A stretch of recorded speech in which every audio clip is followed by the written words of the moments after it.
بسم اللہ الرحمن الرحیم الحمد للہ رب العالمین والصلاة والسلام علی النبی الکریم محمد وعلی آلہ واصحابہ وعلی من تبعهم بإحسان الی یوم الدین اما بعد۔ شارجہ اوقاف کی طرف سے جاری کردہ کیلنڈر میں ہفتے کے دن یعنی السبت ہفتے کے دن پہلا رمضان تھا۔ پہلا رمضان سن 1446 ہجری مطابق 1 مارچ 2025 عیسوی۔ اس تاریخ کو جو پیغام دیا گیا ہے اس کا عنوان تھا اتاکم شہر رمضان۔ اتاکم تمہارے پاس آ گیا رمضان کا مہینہ، یعنی رمضان کا مہینہ تمہارے پاس آ چکا ہے۔ قال رسول اللہ صلی اللہ علیہ وسلم، رسول اللہ صلی اللہ علیہ وسلم نے ارشاد فرمایا اتاکم رمضان، تمہارے پاس رمضان آ چکا ہے۔ رمضان یہ غیر منصرف ہے، اس لیے اس پہ تنوین نہیں آتی، اس کو کہتے ہیں غیر منصرف۔ ایک تو یہ علم ہے، نام ہے، اور دوسرا یہ فعلان الف و نون زائد ہے، دو وجہوں کی وجہ سے یہ غیر منصرف ہے۔ اس کا اعراب جو ہوتا ہے پیش کی حالت میں پیش آئے گا، اور زبر کی حالت میں زبر، اور زیر کی حالت میں بھی زبر ہی آتا ہے۔ تو اتاکم رمضان، تمہارے پاس رمضان آ چکا ہے۔ شہر مبارک، اصل ہے ہوا شہر مبارک، وہ مبارک مہینہ ہے۔ شہر موصوف اور مبارک صفت موصوف مل کر یہ خبر ہے، اور اس کا جو مبتدا ہے جیسے میں نے کہا ہوا محذوف ہے۔ ہوا شہر مبارک، وہ مبارک مہینہ ہے۔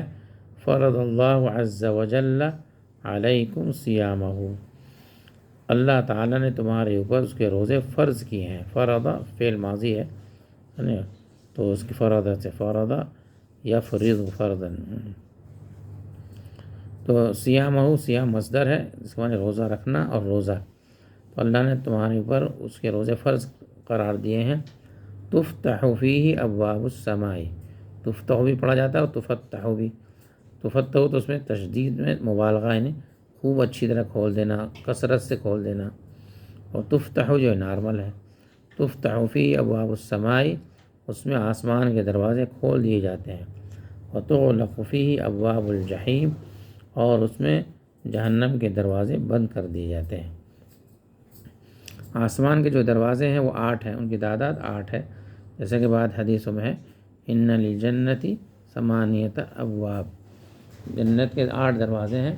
منہا باب یسمى الریان، جس میں ایک دروازہ ہے جس کا نام ریان ہے، لا يدخل منہ الا الصائمون، جس سے صرف روزے دار داخل ہوں گے۔ اور جہنم کے 7 دروازے ہیں، کیونکہ قرآن شریف میں ہے، سورہ حجر میں ہے لہا 7 ابواب، لہا ذکر جو ہو رہا ہے جہنم کا، اس کے 7 دروازے ہیں۔ لکل باب منہ جزء مقسوم، ان میں سے ہر دروازے کے لیے کوئی نہ کوئی حصہ ہے جو مقسوم ہے، جس کو مقرر کیا گیا ہے یا جس کو حصے میں دیا گیا ہے۔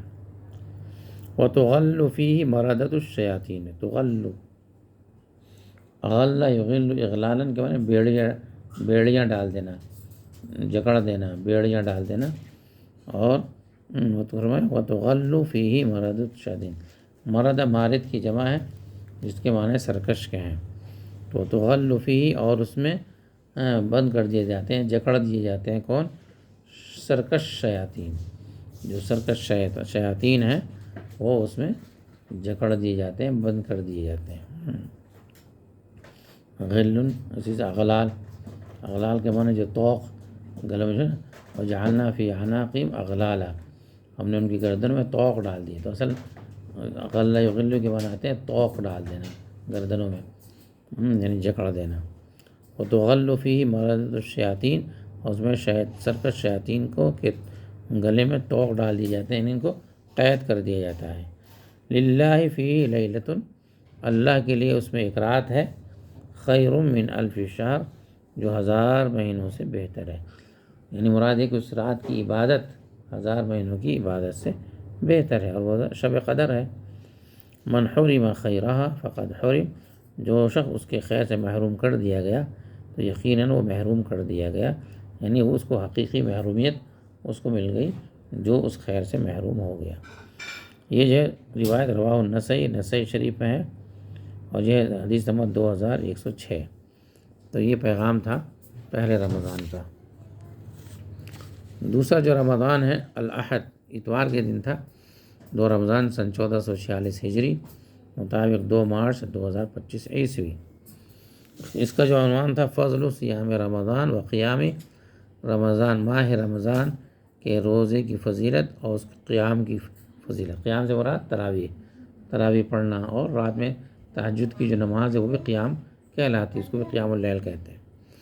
تو رمضان کے مہینے میں روزے رکھنا اور تراویح پڑھنا اس کی فضیلت۔ قال النبی صلی اللہ علیہ وسلم، نبی کریم صلی اللہ علیہ وسلم نے ارشاد فرمایا، من صام رمضان ایمانا واحتسابا، جو شخص رمضان کے روزے رکھے گا ایمان کے ساتھ اور ثواب کی امید میں، ایمان یعنی اللہ پر یقین ہو، اللہ پر ایمان ہو، اور احتساب کے معنی ہے طمعا فی ثواب اللہ، اللہ کے ثواب کی امید میں، تو کیا ہوگا؟ غفر لہ ما تقدم من ذنبہ، تو اس کے پچھلے گناہ معاف کر دیے جاتے ہیں۔ یہ حدیث کس میں؟ رواه البخاری، بخاری شریف حدیث نمبر 38۔ وقال علیہ الصلاۃ والسلام، اور نبی کریم صلی اللہ علیہ وسلم نے ارشاد فرمایا، من قام رمضان ایمانا واحتسابا غفر له ما تقدم من ذنبہ، جو شخص رمضان میں قیام کرے گا، یعنی رمضان میں رات میں عبادت کرے گا، تراویح پڑھے گا ایمان کے ساتھ اور ثواب کی امید میں، تو غفر له ما تقدم من ذنبہ، اس کے پچھلے گناہ معاف کر دیے جاتے ہیں۔ یہ بھی رواه البخاری، بخاری شریف کی روایت ہے، حدیث نمبر 37 ہے۔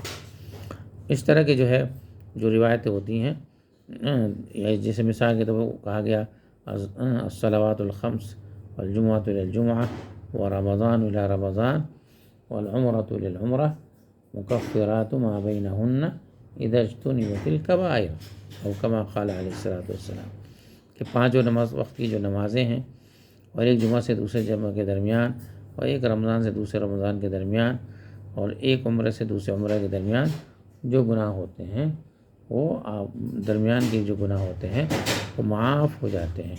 تو اس میں صغیرہ گناہ معاف ہوتے ہیں۔ صغیرہ گناہ یعنی جو غیر ارادی طور پر انسان کی نظر سے اور غیر ارادی طور پر جو چلتے پھرتے ہو جاتے ہیں، وہ گناہ معاف ہو جاتے ہیں۔ کبیرہ گناہوں کے لیے توبہ شرط ہے، کہ توبہ کا مطلب یہ ہے کہ اس پہ ندامت ہو، شرمندگی ہو، آئندہ نہ کرنے کا پختہ ارادہ ہو، اور اس کام کو فوراً چھوڑ دیا جائے۔ اور اگر اس کا تعلق حقوق لباس سے ہے تو جس کا جو لیا ہے اس کو واپس کر دیا جائے، اگر مال لیا ہے۔ اگر کسی کی بے عزتی کی ہے تو اسے معافی مانگی جائے، تو وہ توبہ شرط ہے۔ لیکن صغیرہ گناہ جو ہے ان تمام چیزوں سے معاف ہو جاتے ہیں۔ اللہم تقبل منا صیامنا وقیامنا ودعاءنا وجمیع اعمالنا، وصلی اللہ تعالی علی خیر خلقہ محمد وعلی آلہ وصحبہ اجمعین برحمتک یا